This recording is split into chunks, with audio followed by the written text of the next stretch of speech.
লাল ফিতার প্রতিশ্রুতি পর্ব ১। অনাহারে কাতর এক ছেলেকে নিজে টিফিনের রুটি খাইয়েছিল এক গরিব মেয়ে। তখন তাদের বয়স ছিল মাত্র ৯ বছর। ২২ বছর পরে সেই ছেলেটা কোটি টাকার মালিক হয়ে আবার ফিরে এলো তাকে খুঁজতে। কিন্তু ততদিনে সেই এক টুকরো রুটি মেয়েটার জীবন থেকে কেড়ে নিয়েছিল প্রায় সবকিছু। শহর বললেও আসলে আধা শহর আধা গ্রাম। এখানে বড় বড় বিল্ডিং কম, বেশিরভাগই টিনের ঘর, ছোট দোকান আর ভাঙাচোরো রাস্তা। সেখানে থাকতো ৯ বছরের একটা মেয়ে, তার নাম ভিকি। ভিকির আসল নাম ছিল ভিক্টোরিয়া হোসেন, কিন্তু সবাই তাকে ভিকি বলেই ডাকতো। তার বাবা ছিলেন রিক্সা চালক। সকালে বের হতেন, রাত করে ফিরতেন, তবুও সংসারে টানাটানি লেগেই থাকতো।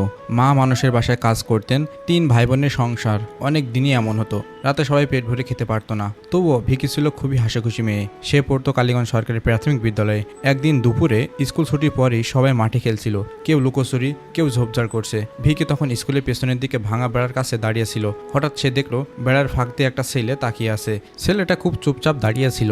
ময়লা জামা, পায়ে ছেঁড়া স্যান্ডেল, চুল এলোমেলো, মুখটা কেমন ফ্যাকাশে, চোখ দুটো বড় বড় করে স্কুলের ভেতরের দিকে তাকিয়ে আছে।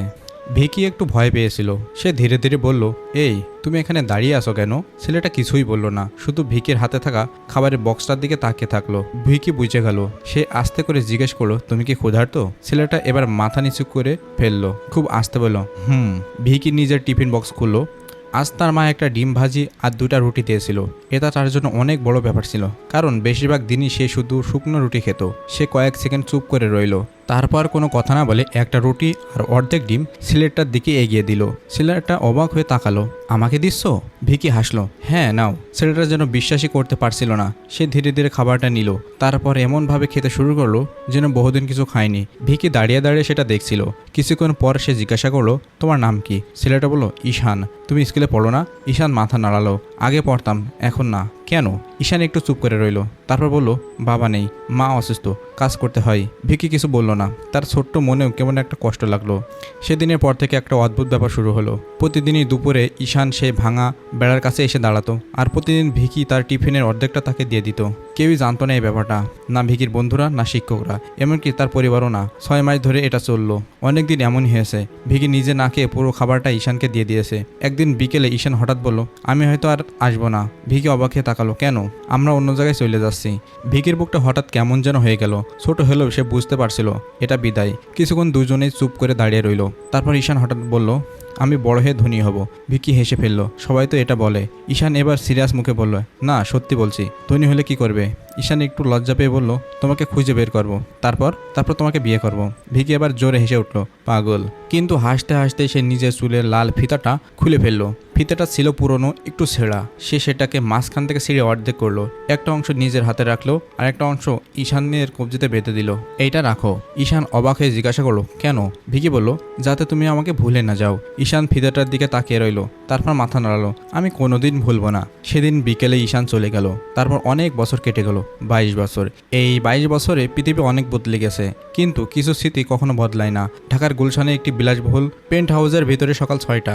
ঈশান রহমান ঘুম থেকে উঠলেন। এখন তিনি দেশের অন্যতম সফল ব্যবসায়ী। তার কোম্পানির মূল্য কয়েকশো কোটি টাকা। তার গ্যারেজে 5টা দামি গাড়ি, বিদেশে অফিস, সংবাদপত্রে নিয়মিত তার সাক্ষাৎকার ছাপা হয়। কিন্তু তার বাসাটা অদ্ভুতভাবে ফাঁকা। দেয়ালে কোনো ছবি নেই, কোনো পরিবারের স্মৃতি নেই, সবকিছু নিখুঁত কিন্তু প্রাণহীন। ঈশান ধীরে ধীরে তার অফিস রুমে গেলেন।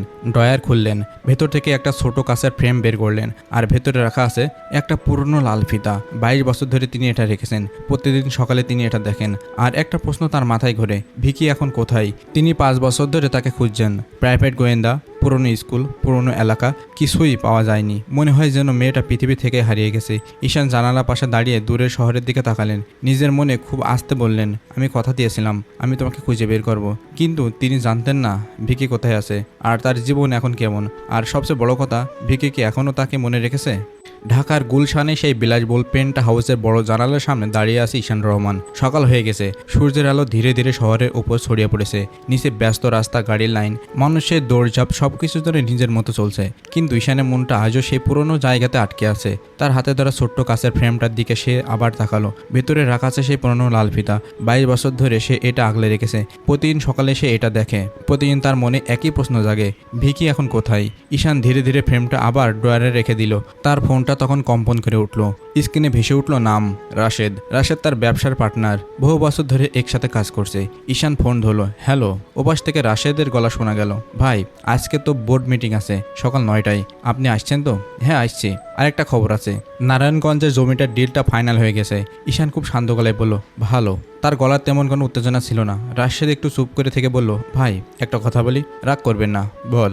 আপনি এত বড় বড় ব্যবসা করছেন, কোটি কোটি টাকা কামাচ্ছেন, কিন্তু আপনাকে কখনো খুশি মনে হয় না। ঈশান কিছু বলল না। রাশেদ আবার বলল, সবসময় মনে হয় আপনি কিছু একটা খুঁজছেন। ঈশান জানালার বাইরে তাকিয়ে রইল, তারপর ধীরে বলল, হ্যাঁ আমি একজনকে খুঁজছি। রাশেদ একটু হাসলো। সেই ছোটবেলার মেয়েটা? ঈশানের মুখটা হঠাৎ গম্ভীর হয়ে গেল। এই ব্যাপারটা নিয়ে মজা করো না। মজা করছি না ভাই, কিন্তু 5 বছর ধরে আপনি তাকে খুঁজছেন, প্রাইভেট গোয়েন্দা লাগিয়েছেন, পুরনো স্কুল ঘেটেছেন, পুরনো এলাকা গেছেন। রাশেদ একটু থামলো, তারপর বলল, হয়তো মেয়েটা আর এখানে নেই। ঈশান ধীরে বলল, তবুও আমি খুঁজবো। কেন? ঈশান এবার চুপ করে গেল। তার চোখের সামনে হঠাৎ ভেসে উঠল সেই পুরনো দৃশ্য, ভাঙা স্কুলের বেড়া, একটা ক্ষুধার্ত ছেলে আর একটা ছোট মেয়ে যে নিজের টিফিন খুলে তার হাতে তুলে দিচ্ছে রুটি। সে চোখ বন্ধ করলো, কারণ আমি কথা দিয়েছিলাম। ফোনের ওপাশে কয়েক সেকেন্ড নীরবতা। তারপর রাশেদ বলল, ঠিক আছে, কিন্তু আজকে মিটিং মিস করবেন না। আসছি। ফোনটা কেটে গেল। বোর্ড মিটিংটা ঠিক সময়ে শুরু হলো। বড় কনফারেন্স রুম, লম্বা টেবিল, চারপাশে কোম্পানি বড় বড় কর্মকর্তারা বসে আছে। সবাই খুব খুশি, কারণ এই বছর কোম্পানির লাভ আগের বছরের চেয়ে অনেক বেশি। একজন ডিরেক্টর দাঁড়িয়ে বলল, মিস্টার ঈশান রহমান, এই সাফল্যের জন্য আপনাকে ধন্যবাদ জানাতে হয়। সবাই হাততালি দিল। ঈশান হালকা হাসলো, কিন্তু ভেতরে সে কিছুই অনুভব করছিল না। মিটিং শেষ হওয়ার পর রাশেদ তাকে আলাদা করে ডাকলো। ভাই, একটু কথা ছিল। বল। আপনি সাউথ কলিগঞ্জে এত জমি কেন কিনছেন? ঈশান কিছু বলল না। রাশেদ আবার বলল, ওই জায়গায় তো কোনো লাভ নেই, 5 বছর ধরে শুধু টাকা ঢালছেন। ঈশান আবার ধীরে বলল, ওখানে আমার পুরনো স্কুল ছিল। রাশেদ বুঝে গেল।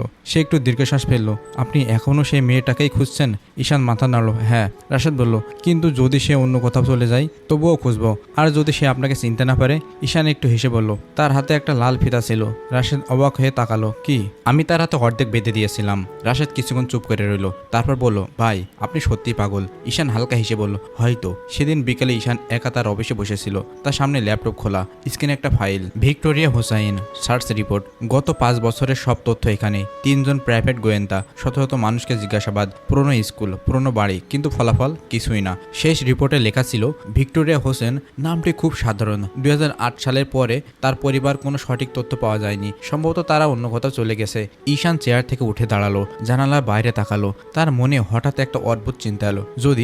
যদি ভিকি এখানেই থাকে, কিন্তু এমন জায়গায় যেখানে কেউ তাকে খুঁজতে যায় না। ঈশান হঠাৎ তার ফোন তুলে নিল, একটা নম্বরে কল দিল। হ্যালো সাইফুল। ওপাশ থেকে গলা এলো, জি স্যার। তুমি কি কালীগঞ্জ এলাকা সব পুরনো রেকর্ড বের করতে পারবে? কোন ধরনের স্যার? হাসপাতাল, এতিমখানা, আশ্রয়কেন্দ্র সব? ওপাশে কয়েক সেকেন্ড নীরবতা। তারপর সাইফুল বলল, স্যার কিছু পেয়েছেন নাকি? ঈশান ধীরে বলল, না। তাহলে হঠাৎ? ঈশান খুব শান্ত গলায় বলল, আমার মনে হচ্ছে আমি ভুল জায়গায় খুঁজছিলাম। ফোনটা কেটে দিয়ে সে আবার ড্রয়ার খুললো, লাল ফিতাটা হাতে নিল। তারপর খুব আস্তে বলল, ভিকি তুমি যেখানে থাকো আমি তোমাকে খুঁজে বের করব।